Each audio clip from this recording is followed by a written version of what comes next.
मौत के मुंह से आई हूँ बाहर।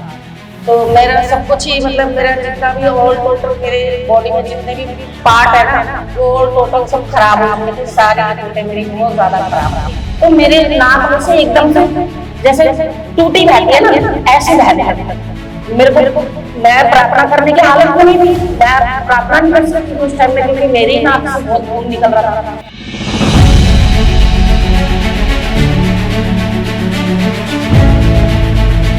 मेरी गवाही है, बहुत बड़ी गवाही है। ऐसे तो खुदा ने मेरे जीवन में बहुत बड़ी बड़ी गवाहियां दी है, बनाई हैं और मैंने दी भी है। पहले भी मैं हमेशा गवाहियों के साथ ही खड़ी हुई हूँ। परमेश्वर ने मुझे इस लायक बनाया और ये मेरी योग्यता नहीं है, ये परमेश्वर की योग्यता है जो उन्होंने मुझे चुना है। क्योंकि मैं तो संसार में भटक रही थी और मैं बहुत पहले जब मैं आई थी शुरू में, तो आवाज मुझे 3.5 साल हो गए हैं प्रभु में जन्म हुए हुए। और मैं जब स्टार्टिंग में आई थी सन 2023 में और 1 जनवरी को आई थी मैं, तो मैं बहुत बीमार थी। मेरी सबको पता ही है कि मेरी पहले गवाहियां, मैं बिल्कुल मौत के मुंह से आई हूँ मैं बाहर। तो मेरा सब कुछ ही मतलब मेरा जितना भी ऑल टोटल मेरे बॉडी में जितने भी पार्ट है ना वो ऑल टोटल सब खराब हो चुके थे। सारी रिपोर्टें मेरी बहुत ज्यादा खराब थी। तो धीरे धीरे जब मुझे किसी ने सुसमाचार दिया, मैं धीरे धीरे आई और मैं उसी दिन मैं 50% तो मैं उसी दिन चंगी हो गई थी। क्योंकि मैं संसारिक जीवन में पहले बहुत जा चुकी थी, बहुत लोगों को मैं मतलब जा चुकी थी और मेडिकल ट्रीटमेंट भी और वैसे भी जो संसार के लोग करते हैं मैंने बहुत करी, धार्मिकता भी। लेकिन चलो मेरे को एक बहन थी वो यहाँ जुड़ी हुई थी, वो उन्होंने सुसमाचार मेरे हस्बैंड को दिया कि आप इन्हें चर्च में ले जाओ, ये ठीक हो जाएंगे। तो मुझे तो कुछ समझ में नहीं आ रहा था, लेकिन वो मुझे लेके आए। मैं ठीक धीरे धीरे मैं ठीक हो गई। धीरे धीरे जब मैं ठीक हुई तो मेरा विश्वास बनने लगा। मैं खुदा की दासी ने मेरे पर बहुत मेहनत करी और इन 3.5 सालों में खुदा की दासी ने हमेशा हमेशा, चाहे मेरा स्वभाव बीच बीच में कैसा भी हो गया, लेकिन खुदा की दासी ने हमेशा नम्रताई से और प्रेम से और अपनी शिक्षा से हमेशा मुझे संभाल के रखा। जैसे कि प्रभु यीशु अपनी कलीसिया को संभालता था या वो जैसे लोगों को चंगा करता था, ऐसे ही खुदा की दासी के अंदर भी मैंने ये देखा है कि हम संसारिक जीवन में जाकर के कुछ भी बोल देते हैं, कुछ भी कह देते हैं, लेकिन इनको कभी गुस्सा नहीं आता। जैसे कि अभी बता रहे थे पास्टर जी कि उस भाई ने इतना इतना कुछ बोल दिया, लेकिन इन्होंने कितनी नम्रताई से और कितने उससे मतलब बोला कि नहीं चलो कोई बात नहीं, अगर वो भाई नहीं सुन रहा है तो कलीसिया ऐसे ही बीच बीच में ना मेरा भी मन ना कई बारी ना मतलब मैं प्रभु में, तो प्रभु ने मुझे इतना सक्षम कर दिया कि मैं बहुत अच्छे से चल रही हूँ। और मैं खुदा की दासी, पहले मैं ना सुबह मॉर्निंग प्रेयर में जुड़ नहीं पाती थी। मैं रोज प्रेयर में रखती थी कि प्रभु तू मुझे ना, मेरे अंदर से ये दुर्बलता हमेशा के लिए निकाल चुका है। क्योंकि खुदा की दासी ने मेरे को वर्ड दिए हैं कि नहीं आप जो है ना सुबह प्रेयर में जुड़ा करो, तो मुझे इस कहने को मानना है। तो मैंने अपने हस्बैंड की ड्यूटी लगा दी। जब मेरे से नहीं उठा जाता ना तो मैंने अपने हस्बैंड, क्योंकि वो सुबह 4 बजे उठ जाते हैं, तो मैंने उनकी हस्बैंड की ड्यूटी लगा दी कि आपने ना मुझे चाहे मेरे ऊपर पानी डालना है। मैंने उनकी ड्यूटी लगा दी कि चाहे आपने मेरे ऊपर पानी डालना है आपने, लेकिन ना मुझे सुबह उठा देना है। क्योंकि मैं ना थोड़ी उठने में थोड़ी लेजी टाइप की थी पहले। तो उन्होंने मतलब मेरे इस बात को माना और मुझे वो सुबह उठा देते हैं। तो मैं अच्छी चल रही थी, परमेश्वर में बहुत अच्छी चल रही थी, मेरी सारी बीमारियां भी चली गई। लेकिन क्या है ना, शैतान को ना मौका मिलता है। शैतान सोचता है कि किस तरीके से, क्योंकि जो प्रभु में बढ़ते हैं ना उनको शैतान ज्यादा सताव देने की कोशिश करता है। लेकिन उसको ये भी पता है कि हम अधिकार से बोलेंगे तो उसका कोई अधिकार हमारी बॉडी पे नहीं है। लेकिन क्या हुआ कि मैं थोड़ी सी होपलेस सी हो गई। और होपलेस क्या हो गई, शायद गर्मी ज्यादा थी इस टाइम, गर्मी भी कुछ ज्यादा ही इस बारी बहुत ज्यादा गर्मी पड़ी हुई है, क्योंकि यूरोप भी पूरा यूरोप पिघल रहा है। तो ये जो हमारा वेदर है ये चेंज हो गया है और सालों के मुताबिक। तो वैसे तो मेरी तबीयत, खुदा की दासी के साथ हम जुड़े रहते हैं, तो तबीयत मेरी थोड़ी बहुत अगर ऊपर नीचे होती थी, मैं प्रार्थना करती हूँ, मैं ठीक हो जाती हूँ, खुद से ही ठीक हो जाती हूँ मैं। लेकिन जिस दिन दीदी का जन्मदिन था उस दिन भी मैं बहुत खुश थी कि आज खुदा की दासी का जन्मदिन है।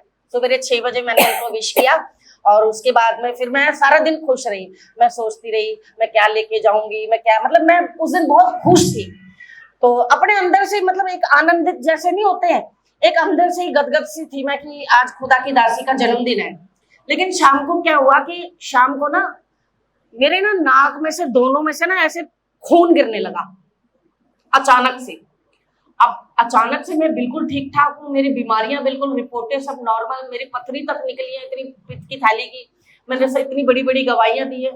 तो रात के टाइम में मेरे को ना, मैं खाना बना के हटी हूँ, एकदम से पिचकारी जैसे निकलती ना दोनों दोनों नाक से। मैंने कभी, मेरे बचपन में भी कभी नाक से जैसे बच्चों को निकलने लग जाता है खून वगैरह, नक्सीर फूट जाती है, मेरे को कभी बचपन में भी ये प्रॉब्लम नहीं हुई। तो मेरे नाक में से एकदम से जैसे टूटी बहती है ना, ऐसे बहने लग गई मेरे को। मैं प्रार्थना करने की हालत में नहीं थी, मैं प्रार्थना नहीं कर सकती थी उस टाइम में, क्योंकि मेरी नाक से बहुत खून निकल रहा था, पूरा ब्लड निकल रहा था। मैंने नाक को ना ऐसे दबा लिया, पकड़ लिया नाक को, मेरे हाथ अभी भी कांप रहे हैं, वो जो जर्रा था देख के ना मेरे हाथ अभी भी वो हो रहे हैं। तो मैंने कहा नहीं, मेरे लिए थोड़ा ना, मैं तो परमेश्वर में अच्छे में। अब जैसे खुदा की दासी ने भी ये बात बताई कि घमंड नहीं करना कि तुम प्रार्थना करते हो, तो मैं घमंड नहीं कर रही थी, लेकिन मुझे ये पता था कि मेरे लिए नहीं है ये बीमारी। तो मैंने पहले तो मैंने नाक अपनी पकड़ ली, फिर मैंने सोचा आज तो खुदा की दासी का जन्मदिन है, कहीं ऐसा ना हो कि वो कहीं भाई बाहर बच्चों के साथ खाना वाना खाने गई हुई हो, शायद था भी ऐसा ही कुछ। मुझे महसूस हो गया था कि था भी कुछ ऐसे ही। मैंने दीदी को 9:30 बजे करीब फोन करा। मैं शुक्र करती हूँ उस खुदा का जो हमें ऐसा अगवा मिला है कि जो हमारी सुनता है और जो हमारा फोन उठा लेता है।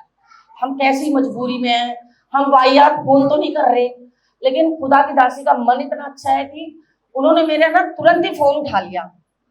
तो मैंने नाक पकड़े पकड़े ही ना इनको मैंने बोला दीदी मेरे नाक में से ना बहुत खून आ रहा है।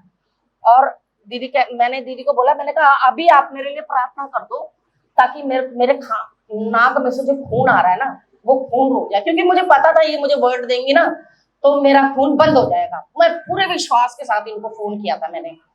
और कलीसिया ऐसा ही हुआ, जैसे इन्होंने मुझे वर्ड दिया ना, मैंने नाक दबा करके उन बातों को रिसीव करा। और मैं एकदम से ना, मेरे को ऐसा लगा कि शायद मेरे अंदर से कुछ गया है एकदम से, या मेरे ऊपर किसी ने ऐसा अटैक करा था जो मेरे को एकदम से ब्लड आना शुरू हो गया। ठीक ठाक इंसान एकदम से चलता फिरता ठीक ठाक, तो एकदम से तो ब्लड आने का कोई मतलब नहीं बनता, और वो भी बिल्कुल रेड पानी की तरह। तो वो जब बहने लगा तो खुदा की दासी ने मुझे बोला आप ठीक हो चुके हो और आपको मैं थोड़ी देर में फोन करूंगी। तो मैंने बोला ठीक है।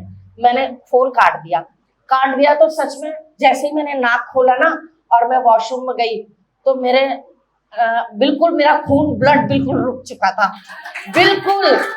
मतलब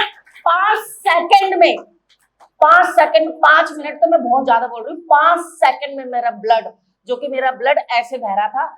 अभी भी मैंने वो कुर्ता रखा हुआ है जिसमें मेरा बहुत सारा ब्लड निकला था, वो मैं आज लाती आप लोगों को दिखाती। मेरे एकदम से गमले उमले के चक्कर में ना मेरा दिमाग से निकल गया, तो मैं एकदम से मेरा वो 5 सेकंड के अंदर ब्लड रुक गया। इसके पापा भी, हमारे अनुज के पापा भी खड़े खड़े देख रहे थे कि मैं कैसे एकदम से परेशान हो गई हूँ, एकदम से जैसे इंसान काला नहीं हो जाता एकदम से कोई चीज को देख के, ऐसे हो गई थी मैं। तो मैं जब मेरा ब्लड सा रुक गया ना एकदम से, तो मेरे हस्बैंड कहने लगे कि खुदा की दासी ने फोन देख ले अभी कमांड करा और रुक गया। तो मैंने बोला आप भी कर सकते हो, मैंने उनको उत्साहित किया। मैंने कहा कभी ऐसा हो जाए कि खुदा की अव्वल तो ऐसा होता नहीं कि खुदा की दासी हमारा कॉल ना उठाए, लेकिन इमरजेंसी में तो हम लोगों को एक हथियार रखना चाहिए ना। बिल्कुल। तो मैंने उनको बोला, मैंने कहा आप ही कमांड कर देते, आप भी तो वचन सुनते हो, आप भी तो वचन, दीदी वाले वचन भी सुनते हैं और पास्टर जी वाले वचन भी सुनते हैं, हमारे जो फादर स्पिरिचुअल फादर है उनके भी सुनते हो, तो आप भी तो कमांड करके बोल सकते थे, ये जो शैतान आया था इसको आप भी भगा सकते थे। तो कहने लगे कि हाँ ये तो मैं भूल ही गया था। मैंने कहा हमने भूलना नहीं है, दीदी हमेशा हमें यही सिखाती है कि भूलना नहीं है, वचन को अप्लाई करना है हमने अपने जीवन में। तो मैं बहुत सारा परमेश्वर का धन्यवाद करती हूँ कि परमेश्वर ने बचाया। बिल्कुल परमेश्वर ने ही बचाया है, क्योंकि हम संसार में रहते हैं तो हम डॉक्टरों के पास भागते हैं या कुछ भी है, लेकिन देखो ना 5 सेकंड के अंदर मेरा ब्लड रुक गया। और सच में मैं बहुत धन्यवाद करती हूँ, परमेश्वर का बहुत सारा धन्यवाद करती हूँ, और खुदा की दासी का भी बहुत सारा धन्यवाद करती हूँ, जिनकी शिक्षा से मैं घबरा तो गई थी, लेकिन थोड़ी देर के बाद मेरे को ना दिलेरी आ गई। मैं कहा नहीं नहीं, ये सब मेरे लिए नहीं है, अभी मैं खुदा की दासी को फोन करूंगी ना, अभी मेरा चला जाएगा। और ऐसा ही हुआ, जैसा मेरा विश्वास ऐसे ही मेरे साथ हुआ। Hallelujah, hallelujah, hallelujah. सच में मैं बहुत सारा धन्यवाद करती हूँ, बहुत सारा दिल से धन्यवाद करती हूँ कि उसने मेरे जीवन को बचाया यस, और हालेलुया, मुझे बचाया। हालेलुया। हालेलुया। तो प्रभु का तारीफ करो परमेश्वर की।